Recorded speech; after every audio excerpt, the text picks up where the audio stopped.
Olá, seja bem-vindo mais uma vez ao nosso JNBcast. Curta, compartilhe, você pode acompanhar esses episódios no nosso canal no YouTube, também vão haver trechos no nosso portal no Instagram, no Facebook, enfim, acompanhe. Hoje a gente vai tratar de um tema relevante, porque foi um tema de bastante repercussão aqui na região, que é a operação policial denominada Sujeito Oculto, que foi basicamente uma operação policial voltada para investigar crimes no processo licitatório do município de Paudalho e também em outras municipalidades.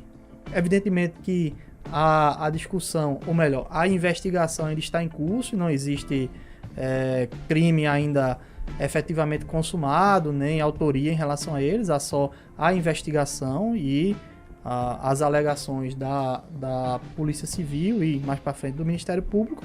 Ainda não existe uma comprovação dos fatos, mas o fato em si é que houve uma repercussão em relação a isso e o tema é interessante. A gente tem aqui Dr. Marcos Vinícius de Oliveira, que já esteve aqui conosco noutra oportunidade, falando da área criminal, a área em relação à qual ele é especialista, e hoje a gente também vai estar aqui com o Dr. Matheus Donato, que é especialista na área de licitação. A gente resolveu trazer esse caso justamente porque envolve essas disciplinas, tanto a parte penal como a parte de licitações, e é um tema que é de interesse tanto do pessoal da área jurídica como também de quem efetivamente não o é. E aí, o pessoal acho que tem a curiosidade de saber o que é um processo licitatório, como ele é feito, qual é a razão efetivamente dele existir. Não sei se as pessoas estão cientes disso. Acho que quando surge na mídia essa ideia, doutor Marcos, de mandados de busca e apreensão, com todo aquele espetáculo que é comum que se faça nessas operações policiais, o pessoal fica curioso para saber quais são os passos que vão ser tomados, o que é efetivamente o mandado de busca e apreensão, vai ser preso, não vai ser preso, vai ser solto, vai cumprir pena, enfim, como é o procedimento que vai ser adotado. Acho que as pessoas têm curiosidade em relação a isso e a gente tem um dever de trazer essa informação, gerar esse conteúdo para sanar essa curiosidade e quem sabe até aguçar um pouco da curiosidade das pessoas em relação ao direito em si. Bom, doutor Matheus, seja bem-vindo. Me chamo Matheus Donato, eu trabalho com licitações aqui junto com o escritório JNB e a gente vai falar um pouco hoje sobre, como o doutor Diego bem pontuou, essa questão da operação Sujeito Oculto e trazer algumas pontuações que são muito necessárias para informar sobre como é o processo de licitações, como se dão e um aparato mais geral da situação aqui no Brasil, o modo como ele se converte para a sociedade e como ele é um estímulo muito forte para os empresários. Pois é, e doutor Marcos, e a área penal tem alguma coisa a ver com licitação? Bem, sim, tanto tem a ver que eu acredito que nesse caso a gente está abordando uma matéria que, apesar de ter toques de licitação, de administrativo, a gente está tratando de uma área penal, né? A polícia ela atua em causas penais. Então, as implicações de natureza criminal elas são bem relevantes e eu gostaria de comentar aqui com essas duas feras hoje. Pois é. Doutor Matheus, me diga o seguinte, o que é efetivamente uma licitação? Explique para o pessoal. Eu acho que esse é um ponto muito interessante e é o melhor ponto de partida que tem, porque talvez tem gente que está ouvindo a gente que nem sabe o que é e às vezes só pelo nome acaba atribuindo uma ideia muito errônea que é passada pela mídia. Mas, na íntegra, os processos licitatórios, as licitações, é o procedimento do qual o poder público se utiliza para comprar os seus insumos, seja serviços, seja bens de consumo, a merenda das escolas públicas, a construção de obras, tudo isso vem de procedimentos de licitação. Então, é um instrumento muito importante do governo e ele tem algumas características muito, muito promissoras, como o estímulo à iniciativa privada que vende para o governo e ele sempre busca o menor preço. Então, a gente tem uma concorrência muito acirrada para as licitações e a gente vê que estimula o mercado e dá retorno para a sociedade.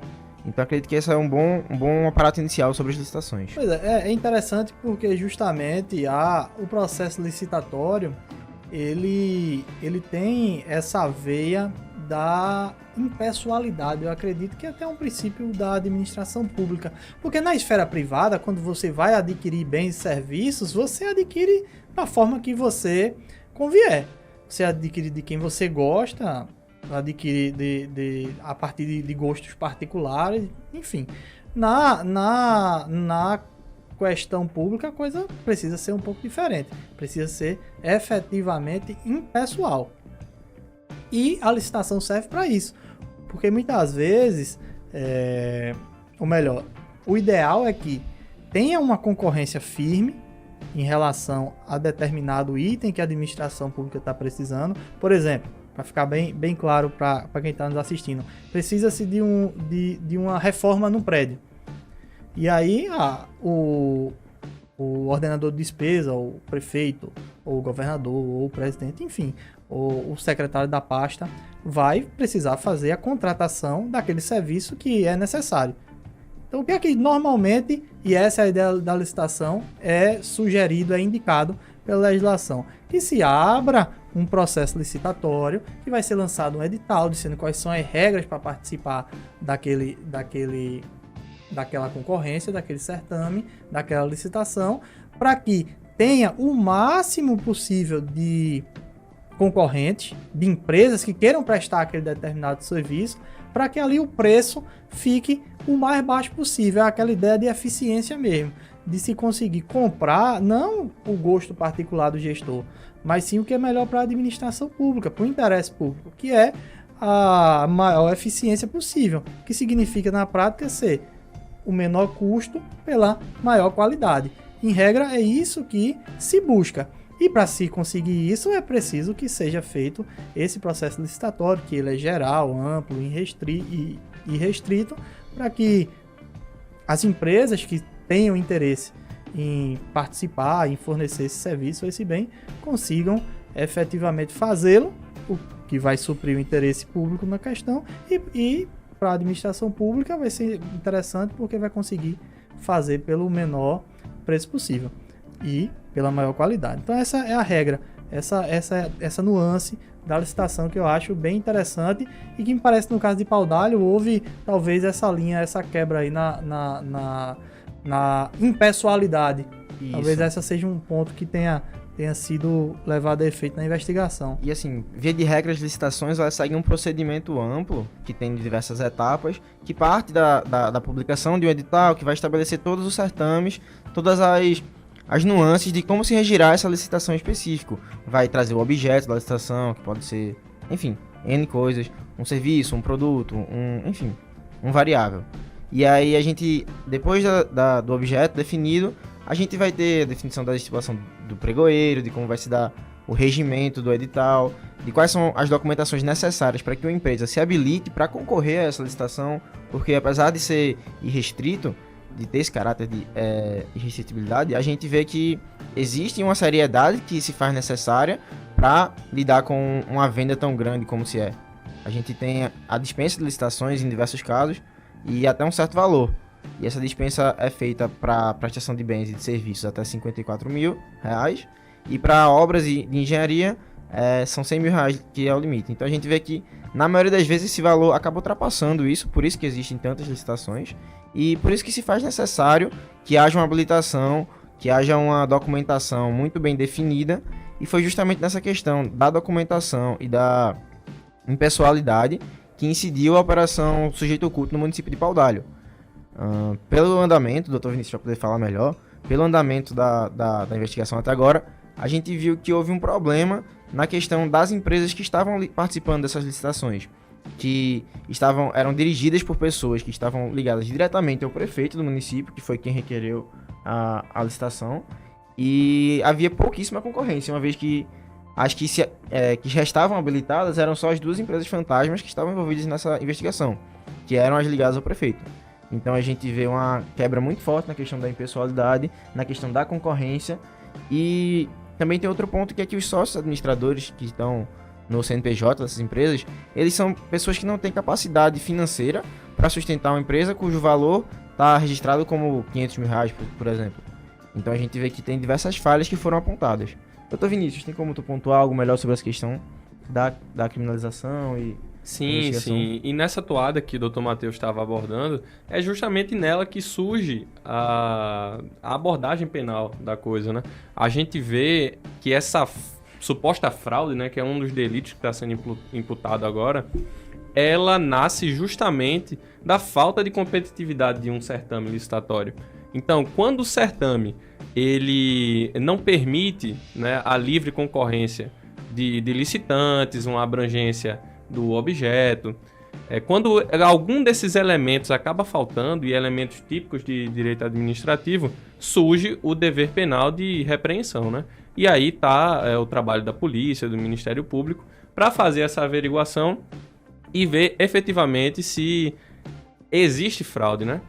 E essa fraude, principalmente consubstanciada na falha da competitividade, realmente, que aparentemente, pelas informações que foram trazidas, de fato aconteceu. Então, o feito agora segue no âmbito policial, né? Existem alguns mandatos que devem ser cumpridos por agora, que vão auxiliar nas investigações, e futuramente o Ministério Público deve oferecer, eventualmente, uma ação civil por improbidade, né, se for o caso, e principalmente, que é o que mais acaba interessando na minha área, uma ação penal buscando responsabilizar prefeitos, empresários, né, que eventualmente estejam ligados a isso. E aí, doutor Diego, eu acredito que surge um relevante questionamento que muito lhe toca na sua área, né? A questão do empresário. O que é que o senhor acha que é o papel do advogado empresarial na defesa do interesse do seu cliente, né? Que lida constantemente com o mercado de licitações, que nós sabemos que como o doutor Matheus falou, é quase bilionário, né? Eu estava pesquisando, nos últimos 5 anos a gente teve mais de 20 mil licitações aqui no estado de Pernambuco.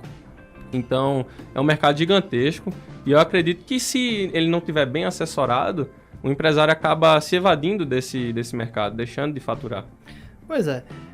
Acho que o primeiro ponto que precisa ficar bastante esclarecido é que a licitação em si, ou o ramo de licitações, é um ramo extremamente interessante para o empresário. É um mercado, vamos dizer assim, abundante, uma vez que o maior consumidor de qualquer produto que exista no mercado é o poder público. É o município, é o estado, é a União. Então, se você pode ter acesso a esse cliente, é importante que você tenha. E aí a gente passa a ver essas investigações na mídia, prisão, a lei de licitações é um tanto quanto complexa, depois a gente vai falar, o doutor Matheus vai falar melhor sobre isso. Tem as questões penais envolvidas e outras dificuldades que existem no procedimento licitatório que terminam afastando o empresário desse mercado, um mercado que ele poderia oferir um lucro significativo. E aí eu acho que de fato é preciso haver uma assessoria jurídica adequada que entenda dos procedimentos para que viabilize o alcance desse mercado. E isso vai fazer toda a diferença no negócio. Mas vamos lá. Doutor Matheus, quais são quais os modelos de licitações que existem? Porque a lei fala em diversas modalidades. Quais são essas modalidades que existem? A primeira lei que trouxe a regulamentação das licitações foi a Lei 8666 de 93. E ela trouxe 5 modalidades de como se pode dar o procedimento licitatório. A gente tem o convite, a tomada de preços, o concurso público, a concorrência pública e o leilão. Essas são modalidades muito amplas, mas que atualmente estão, na minha opinião, estão entrando em desuso e estão entrando em defasagem, de certa forma. Porque a Lei 2002 trouxe a modalidade chamada pregão, que assim, foi de um jeito que, por se dizer, revolucionou essa questão das licitações. É uma modalidade que veio importada da Europa e, para se ter noção do quão ela se tornou mais abrangente, mais abundante nesse mercado, no último ano, no ano 2021, 99,78% das licitações no Brasil foram feitas através de pregão. Então a gente vê que a tendência é que essa se torne a única, né, a padronizada, porque a gente tem ela em abundância frente às outras. E ela se dá em 2 modalidades, em 2 submodalidades, por assim dizer, que é o pregão presencial e o pregão eletrônico, que é também mais recente, que teve uma grande disparada aí nesse contexto de pandemia. Na questão do pregão presencial, todos os participantes, os licitantes se juntam, os interessados, os empresários, se juntam em uma assembleia e presencialmente discutem sobre como vai ser o preço, fazem as ofertas e ali é feita a decisão. E Na modalidade eletrônica acaba que não é bem assim. A gente tem todo o procedimento de licitação se dando através do sistema online. A gente, através da internet, passa pela publicação do edital, pelas possíveis impugnações, e aí é que entra a questão da assessoria jurídica e de sua importância, que vai desde do edital até o fechamento do contrato, porque a gente pode impugnar em diversos setores. É possível impugnar o edital, é possível prestar recursos para decisões que foram favoráveis aos outros concorrentes ou desfavoráveis a você. A gente consegue impugnar documentos que não estão corretos de outras empresas, e a gente vê aí a importância da assessoria jurídica.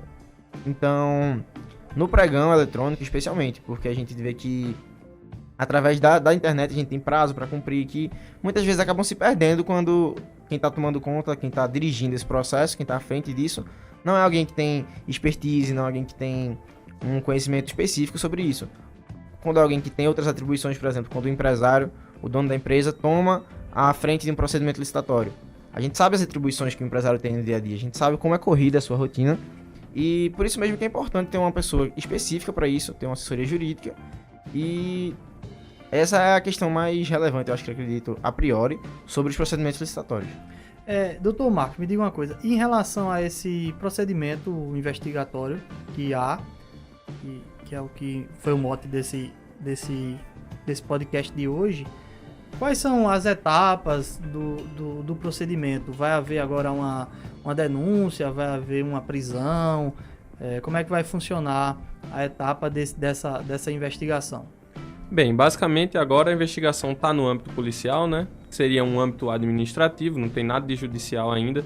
E o que se busca, né, é que a polícia junte todas as provas que sejam eventualmente necessárias para que o Ministério Público, munido de todas essas provas, redija e efetivamente procedimentalize uma denúncia. É basicamente isso que deve estar acontecendo, né? E por isso vão ser realizadas investigações no sentido de ouvir os envolvidos, de tentar juntar a documentação das licitações, de aferir se efetivamente houve fraude, se o caráter competitivo da licitação ele foi de alguma maneira perdido, né? Então, basicamente, o que está acontecendo agora é isso, né? Na fase policial vai se juntar todas as provas que viabilizem a feitura da denúncia por parte do Ministério Público. Entendi. E um ponto também que eu acho que é relevante passar para quem está nos assistindo é uma perspectiva da advocacia criminal. Qual é o papel exatamente do advogado criminal, principalmente na defesa tanto dos empresários como do agente público envolvido em eventual crime dessa natureza? Qual é o papel dele? Qual é o papel exatamente que ele faz, a importância do desempenho profissional nesse aspecto? Certo. De início, nós sabemos que existe um procedimento que deve ser seguido, né? O procedimento em sede policial, ele tem uma série de etapas. E, eventualmente, no meio dessas etapas, pode existir alguma irregularidade. Então, cabe ao advogado criminalista, que já está defendendo os interesses de um cliente que eventualmente está sendo investigado, promover a análise, né, da legalidade que está sendo colocada ali, do procedimento, saber se existe alguma etapa que está sendo passada, algum direito de defesa que não está sendo conferido, porque até em sede administrativa, o direito de defesa, de contraditório, ele está muito bem colocado. Então, justamente nesses pontos que atua o advogado criminalista. Isso de uma maneira já, eu diria, remediativa, né? Eu acho que o grande papel do advogado criminalista e do advogado em geral é justamente prevenir e evitar que seu cliente se coloque naquela situação. Ver que uma dor pode vir a existir e a antever para tentar preveni-la. Entendi. E doutor Matheus, já nesse âmbito administrativo de participação em licitações, de viabilizar realmente a participação das empresas que têm interesse em participar desse mercado milionário ou bilionário, eu diria, qual é o papel do advogado nesse âmbito? Então, Diego, eu acredito que o papel do advogado nas licitações, no auxílio ao empresário, seja justamente tornar viável e tornar prático e fácil esse negócio. Tornar essa venda para o poder público algo acessível, algo viável. A gente vê que tem uma série de pré-requisitos que vêm estabelecidos no edital, que quem não tem o conhecimento específico, quem não tem a habitualidade de estar mexendo com esse tipo de documentação, com esse tipo de requerimento, às vezes encontra uma certa dificuldade, especialmente quando alguém como um empresário, como um gestor, que tem outras atribuições. Então a gente vê aqui o papel de uma assessoria jurídica que entenda do assunto e que consiga não só apresentar, garantir a habilitação, mas ter uma noção das outras empresas que estão concorrendo a esse procedimento licitatório para bolar uma estratégia, porque não adianta se habilitar e não ter o menor preço, por exemplo, já que esse é um dos fundamentos da licitação. Então a gente vê que existem diversas necessidades, inclusive com a nova legislação acerca das licitações, que saiu, acredito que em abril de 2021, tornou um pouco mais complicado, um pouco mais difícil a questão da defesa administrativa nos processos de licitação, porque exige que seja habilitado muitas vezes presencialmente e até online existe um cadastro no SEI que acaba sendo acaba implicando um pouco de letargia nesse processo. Então, para o empresário, acaba sendo mais um desgaste de tempo, mais um desgaste de energia, de ter que se deslocar, ter que se ausentar de seus compromissos já habituais para se deslocar até um lugar e fazer um protocolo presencialmente, ou buscar informações presencialmente, ou até mesmo tentar se viabilizar nisso online. Então, a gente vê como é mais fácil e como o tempo é dinheiro, então a gente vê que é mais fácil, mais rentável para um advogado, para um empresário, habilitar um advogado que faça essa assessoria. A gente vê, especialmente agora com o advento do pregão eletrônico, essa questão de participar de diversas licitações que anteriormente não era viável, ao mesmo tempo, licitações que eventualmente aconteçam simultaneamente, uma equipe que é eficaz nisso consegue participar de todas e estar apta e estar atuando em todos os pregões, em todos os editais, simultaneamente. Mais um empecilho que talvez o empresário não conseguisse fazer sozinho. Então a gente vê que de diversos ângulos a gente consegue auxiliar essa venda para o poder público, sabe? E é curioso porque eu acredito que quando existe uma relação de interesses que muitas vezes são conflitantes, afinal se existem várias empresas pretendendo um determinado negócio, é natural que exista um conflito de interesse ali e cada uma queira puxar, vamos dizer assim, a sardinha para o seu lado. E eu acredito que, nesse caso, quem tenha uma expertise melhor para se usar do ferramental jurídico para sair na frente, vai sair na frente. Então, eu acredito que é muito também nessa linha, porque às vezes eu percebo que o empresário, mesmo aqueles que participam já assiduamente de licitações, não tem noção do cabedal de ferramentas que existem à disposição para que se consiga, às vezes, conquistar um negócio que sem essa ferramenta ele não conquistaria. Veja, por exemplo, a seguinte situação em que duas empresas vão disputar determinado lote e uma delas tem um preço menor, mas há uma falha em relação a um documento habilitatório. E a outra empresa que tem um preço maior não impugna. Não tem o entendimento do edital, não sabe como impugnar, não sabe como fazer a impugnação de forma que convença o pregoeiro a inabilitar aquela empresa que tem o menor preço e que se passasse nessa fase iria conquistar o negócio e ela seria preterida.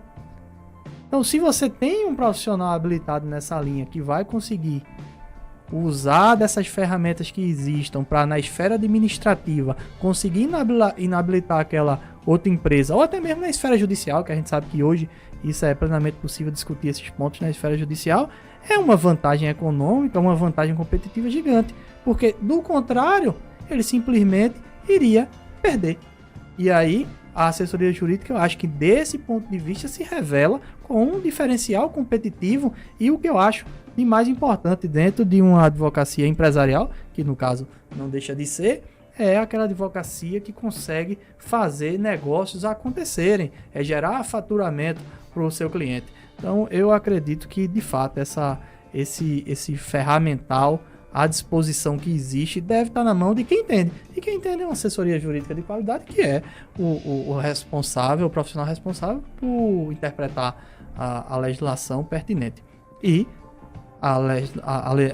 o processo licitatório ele decorre da lei.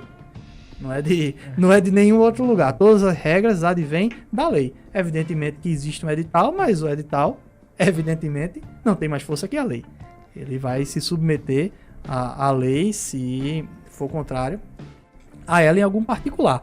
Eu até lembro de um caso, doutor Matheus, e você certamente vai poder colocar isso de uma forma melhor. Mas eu lembro que existia, por exemplo, um determinado edital da licitação, e esse edital exigia uma certidão de execução em relação à empresa, ou melhor, uma certidão de inexistência de execuções em relação àquela determinada empresa que precisava ser retirada na comarca da sede daquela empresa. E também existia uma previsão nesse mesmo edital de uma certidão eletrônica geral, que hoje é disponibilizada até no site do próprio Tribunal de Justiça daqui. Enfim, e essa empresa ela terminou sendo inabilitada pelo pregoeiro porque ela não apresentou aquela certidão exigida no edital em relação à comarca que ela era sede, que era uma certidão, vamos dizer assim, pequena, porque ela já tinha uma ampla, geral e restrita que supria aquela.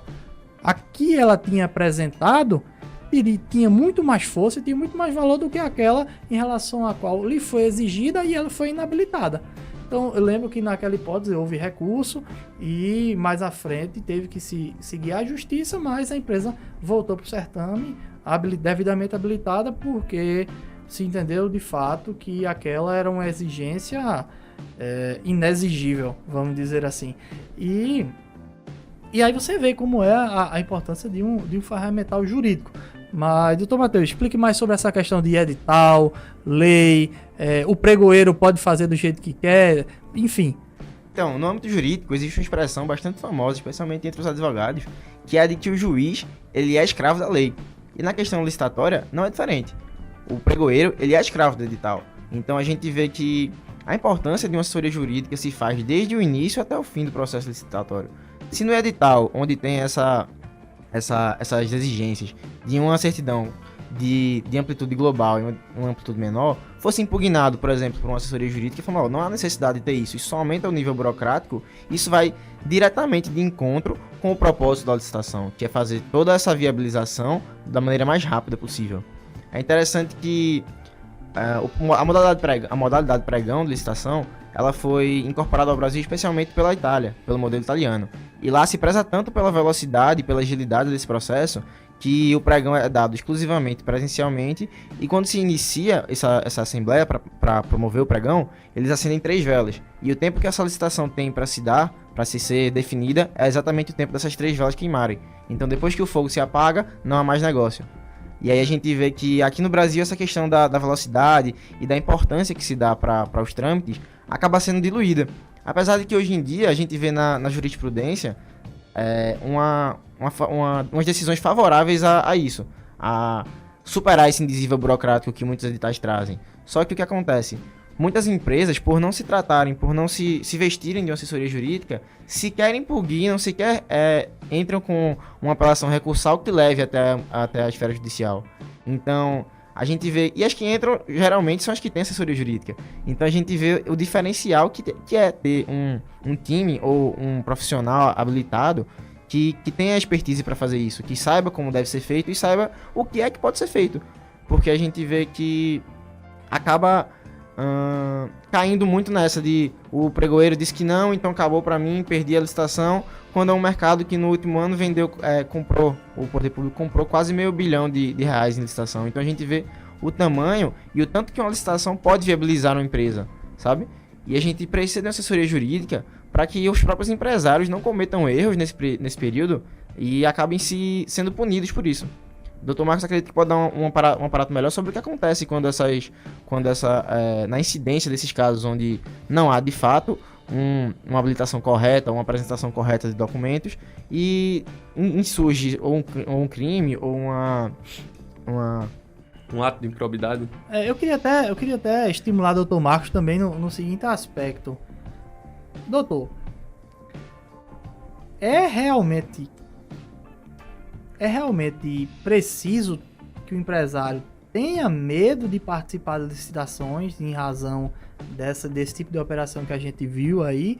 Ou a advocacia criminal pode, vamos dizer assim, dar uma base, um suporte seguro para que ele consiga alcançar esse mercado que é extremamente estratégico e rentável.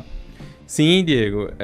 Eu acredito que, em se tratando de profissionais, né, de empresários, enfim, todas essas pessoas que não estejam muito bem assessoradas, tudo que lhes resta é ter medo, né? Mas é justamente isso que diferencia um profissional que tem um advogado, que tem uma assessoria jurídica, que possa contornar esse tipo de situação e que acabe o viabilizando, né, nesse tipo de mercado, que é um mercado, como o senhor bem falou, estratégico e que movimenta muito dinheiro. Pois é, eu percebo que até houve, com essa nova legislação das licitações, um certo recrudescimento em relação às penas que envolvem os tipos penais, esses crimes que dizem com o processo licitatório. O que, do meu ponto de vista, opinião aqui pessoal, eu acho sempre problemático quando se tenta criminalizar a atividade empresarial, sabe? Eu acredito e tenho repetido isso e acho que é importante, por isso tenho repetido, que o advogado, ou melhor, o empresário é quem move o Brasil, é quem move o mundo, é quem faz a coisa acontecer, é quem tem a coragem de empreender, gerar renda, gerar postos de trabalho, gerar tributo para o Estado gastar e promover, de certa forma, a justiça social. E é isso. E quando você consegue, quando você busca na legislação ou constrói uma legislação que, de certa forma, tenta criminalizar a atividade empresarial, isso termina desestimulando um ambiente que já não é tão fácil, que é um ambiente de negócios que precisa melhorar cada vez mais, e isso desestimula o empreender, a atividade empresarial, e eu acho que isso não é bom para o país de uma maneira geral, principalmente no meu ponto de vista, que liberal que sou.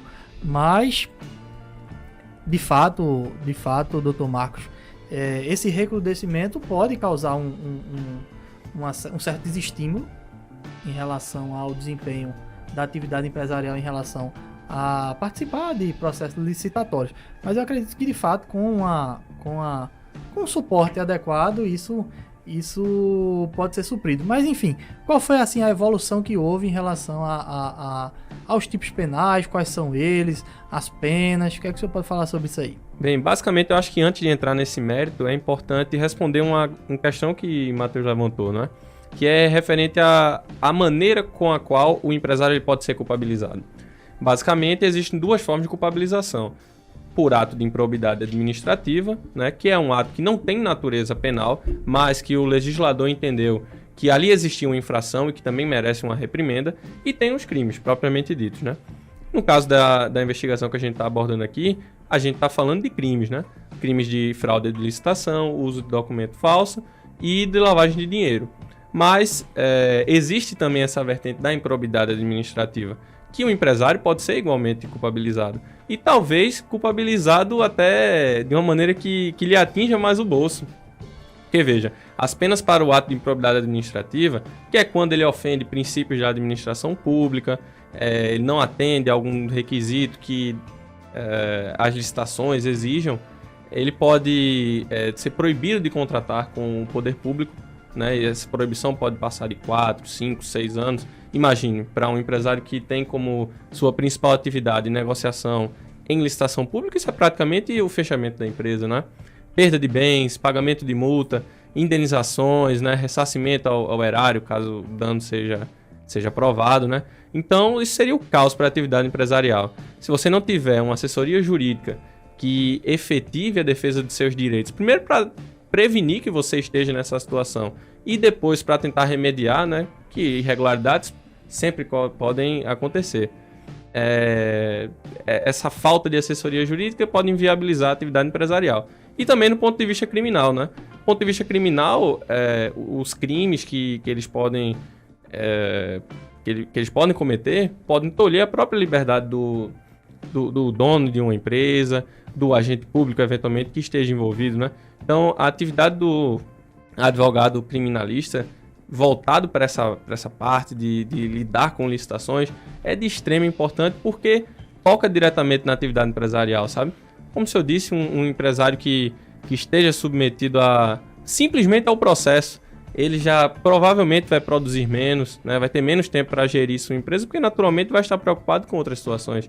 Então essa delegação da preocupação, eu acho que é uma das coisas que melhor deve ser vista pelo empresário, né? Encarar isso como um investimento, como uma viabilização da sua própria atividade. Entendi. Doutor Matheus, deixa eu lhe dizer, houve essa inovação legislativa recentemente em relação às práticas licitatórias e eu queria saber, você já até mencionou algo em relação ao pregão eletrônico, que foi uma inovação e parece ter sido usado, sobretudo a partir do momento pandêmico, com muito mais frequência. Mas a gente, quando fala de poder público, lembra logo de burocracia, lentidão, letargia. Houve evolução em relação a isso, em relação às práticas licitatórias para ficarem mais modernas, mais rápidas, menos burocráticas, de forma que diminua o custo, né? Porque a gente sabe que quando diminui a burocracia, diminui o custo. Diminuindo o custo, a gente vai ter um negócio muito melhor para todos os lados, uma vez que não existe aquela ideia de custo do nada.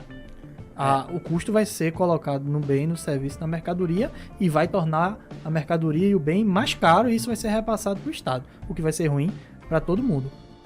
Só antes de falar acerca disso, acredito que tem um ponto muito importante a se trazer à tona acerca das improbidades administrativas, que é a impossibilidade, quando uma vez que o empresário incorra nisso, de receber incentivos fiscais.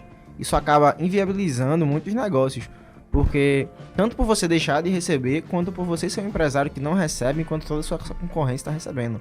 Então a gente vê todo o impacto tributário que a incidência em uma improbidade administrativa pode trazer para um negócio.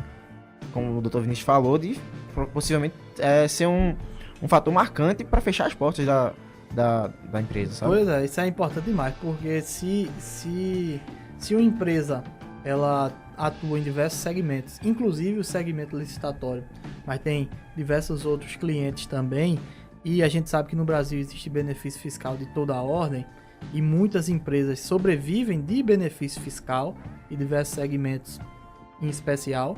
Se ela perde esse benefício fiscal, ela além de não conseguir participar mais das licitações em decorrência da própria punição que a lei atribui, ela não vai conseguir também vender mais, porque ela não vai ter o benefício fiscal, seu custo tributário vai ficar muito mais alto, o custo da sua mercadoria, em compensação, também vai, em consequência, também vai ficar bem mais caro, e ela vai perder a competitividade no mercado.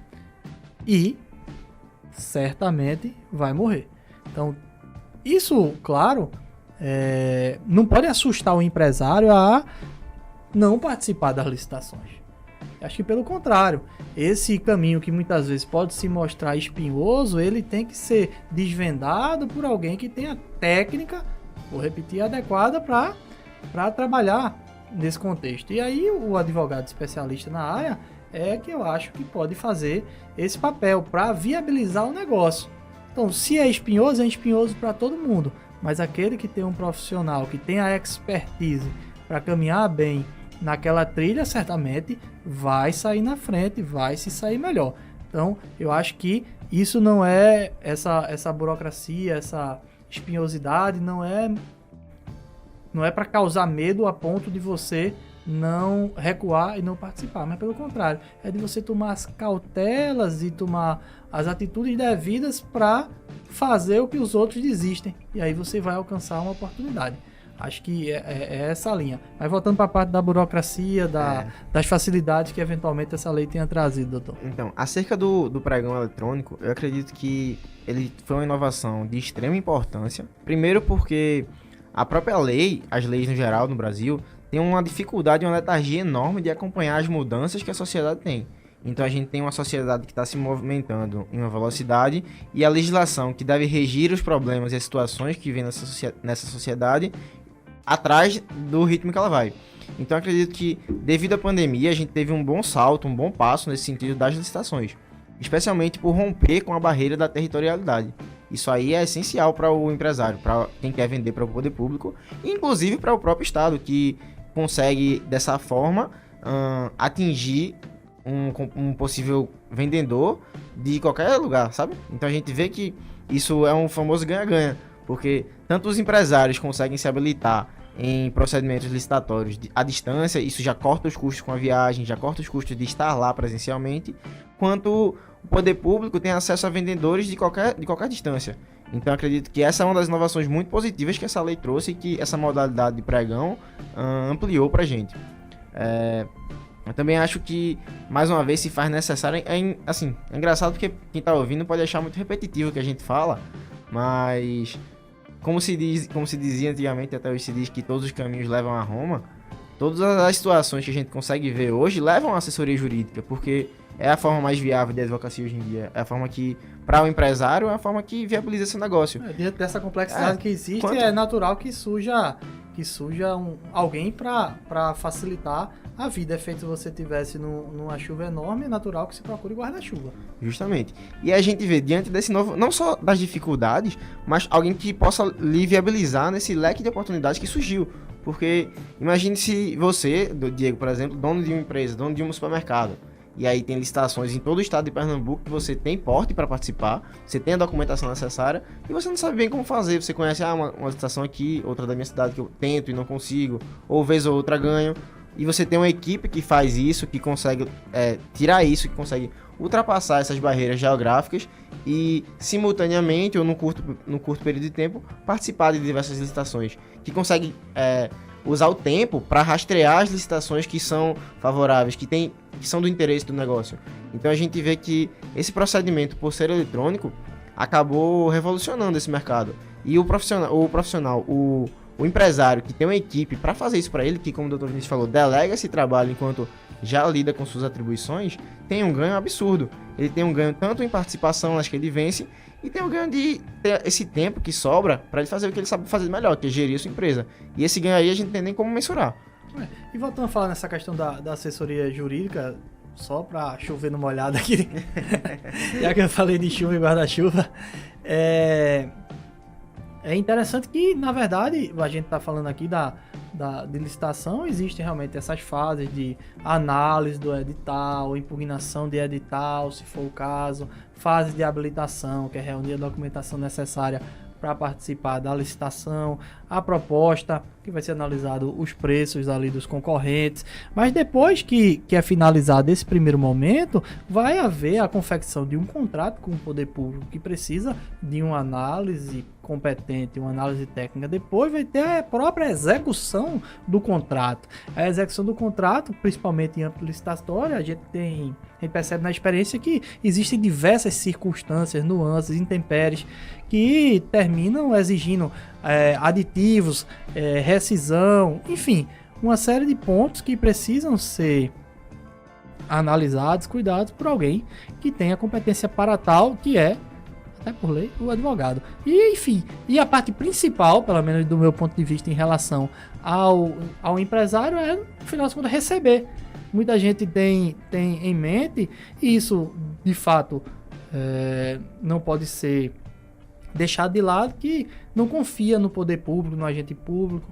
A gente sabe, conhece a fama às vezes, esse prefeito é mal pagador, então não vou participar. Mas de repente, se você souber caminhar de uma maneira adequada, com assessoria que lhe dê o suporte adequado, você vai ter muito mais chances de conseguir alcançar o seu crédito, porque também de nada adianta, e o advogado também serve até nessa linha para fazer esse papel preventivo de você vender e não receber.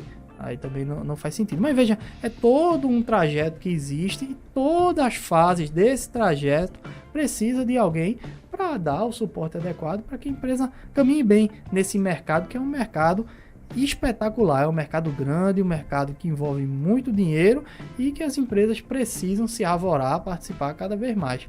E assim, existe um nicho também de profissionais que são os profissionais que são profissionais de licitação, né? Que eles se dispõem para as empresas para trabalhar exclusivamente com licitações. E é que a gente vê que se dizem especialistas em licitações exclusivamente. Muitos deles não são advogados. E aí é que está o diferencial de ser uma assessoria jurídica. Porque, por se tratar de um processo administrativo a priori, a licitação pode ser feita por qualquer pessoa.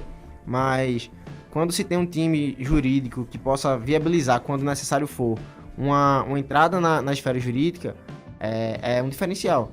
Então, mais uma vez, chovendo no molhado, são muitas nuances que convergem para o mesmo caminho, convergem para o mesmo ponto, para o mesmo resultado. Pois que é o intuito da assessoria jurídica, né? Pois é. Doutor Marcos, deixa eu lhe perguntar uma dúvida que surge com muita frequência, principalmente para quem não é letrado em direito, que é o seguinte: por que não se prende? Se existiu existem todas essas alegações sérias, por que não se prende em relação a esse tipo de crime? Por que não se prende de imediato? O que acontece? Por que a gente não vê isso na prática? Bem, nesse caso, por exemplo, né, o crime de fraude, ele vinha sendo tipificado com a pena mínima de 3 anos, né? Então, o que na verdade acontecia é que quando a pena mínima é inferior a 4 anos, existem diversas possibilidades de um indivíduo não ser efetivamente preso, né, de imediato. Acordo de não persecução penal, uma pressão de pena alternativa, né? Diversas ferramentas jurídicas eram colocadas nesse sentido. E o próprio recrudescimento das penas, ele tentou atacar isso, né? Agora, a pena mínima para o crime de fraude, por exemplo, né, que é o que está sendo versado aqui, ele está em 4 anos, o que já impossibilita a aplicação de diversos desses mecanismos. Inclusive, era uma pena que antes era apenada com detenção e hoje é com reclusão. Enfim, o que o governo vem tentando é tornar essa sensação, muitas vezes, de impunidade, né? Acho que a sua pergunta carrega muito disso. Tornar essa sensação mais diluída na sociedade, se ter menos desse sentimento. Mas a razão de não existir essas prisões, que nem a gente vê nos outros casos, é em questão da assessoria jurídica, né? Muitas vezes, as prisões no Brasil, elas são realizadas de maneira irregular e são mantidas de uma maneira também irregular. Então, justamente, a assessoria jurídica é responsável pelo saneamento dessas questões. Pois é, eu acho que até depois a gente pode fazer um podcast falando só sobre esse tema de prisões, porque existem diversas modalidades de prisões no Brasil e as pessoas acham que devem ter algum interesse em relação a isso.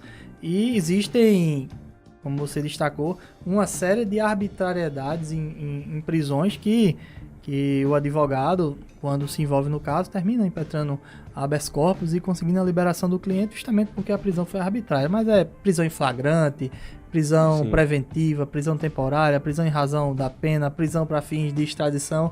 Enfim, é uma série de modalidades de prisões que acho que a gente depois pode conversar só sobre isso, porque às vezes eu acho que deixa esse ar de impunidade. Sim. E dizer, inclusive, tentar deixar um pouco de lado essa questão dessa veia da impunidade, tentar um pouco explicar melhor como funciona, qual é a natureza, a razão pela qual existem essas prisões todas, porque cada um tem um fundamento e um fundamento social mesmo. Então acho que depois a gente pode se encaminhar para isso. E a grande questão é que, para quem está preso, né, as 4 paredes são iguais.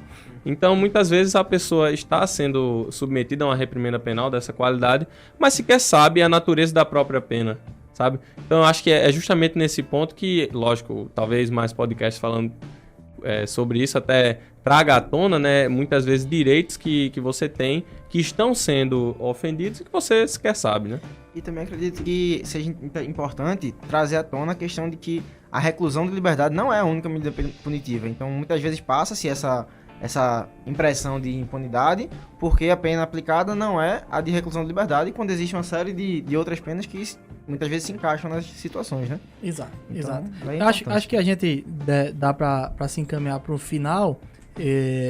Eu quero fazer só uma consideração, depois vocês podem fazer de vocês, que eu estava vendo também isso, a questão da licitação de um panorama geral, que é um processo bastante bonito, na verdade, porque existe uma demanda social, um interesse social em relação a um determinado tipo de serviço, uma construção de uma escola, uma construção de um hospital, de um posto de saúde, a compra de uma merenda escolar.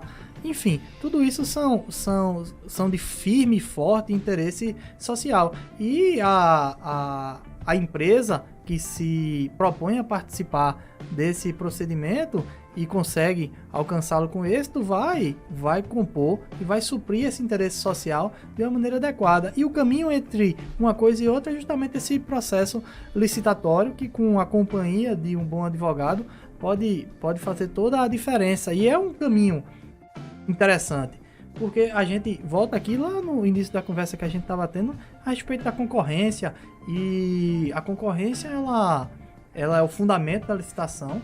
Tem uma ampla e restrita concorrência para que o poder público consiga fazer o melhor negócio, o negócio mais eficiente, que é aquele, vou frisar aqui mais uma vez, que tem a maior qualidade com o menor preço.